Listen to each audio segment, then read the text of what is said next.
Good news po sa mga senior citizens sa Davao City. Sa susunod na buwan ay ipatutupad na ng isang sikat na fast food chain ang pagbibigay ng trabaho sa mga kwalipikadong nakatatanda sa lungsod. Yan ang ulat ni Israel Damaulao ng PTV Davao.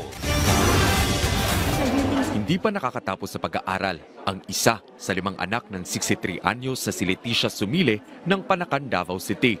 Kaya kinakailangan niyang maghanap ng stable na trabaho, lalo't hindi rin sapat ang sweldo niya bilang barangay staff.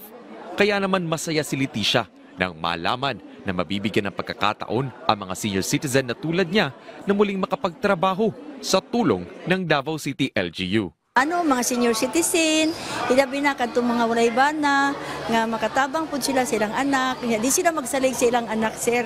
Kaya na naman sila income, sir. Maayo kaayo ni nga programa sa gobyerno, sir.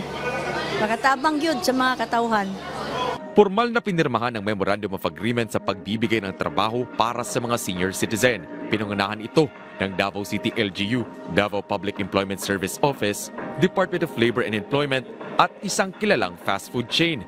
Buwan ng Hunyo nang maglabas ng City Ordinance ukol dito kung saan nabigyan ng oportunidad na makapagtrabaho ang mga may edad na pero meron pang kapasidad na makapagtrabaho sa lungsod.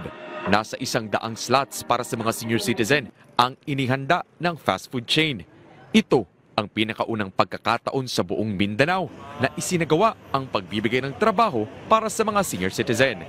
Signing served as a reminder that success of Davao City lies not only in its economic strength, but also in how it honors and uplifts its elders. Together, we are building a city where every generation, young and old, has a rightful place and recognized worth. So we're grateful for our partnership with Dole and Peso. Maraming salamat po. At sana po ay mas marami pa tayong ma-hire in more cities around the country. Kasi ito yung ating first in Mindanao. Wow! Thank you so much.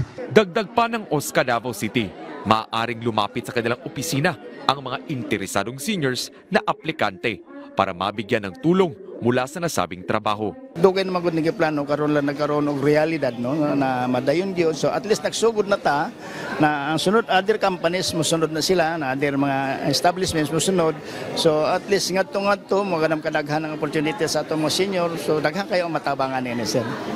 Inaasang masisimulan na ang naturang oportunidad sa susunod na buwan. Israel Damaulao para sa Pambansang TV sa Bagong Pilipinas.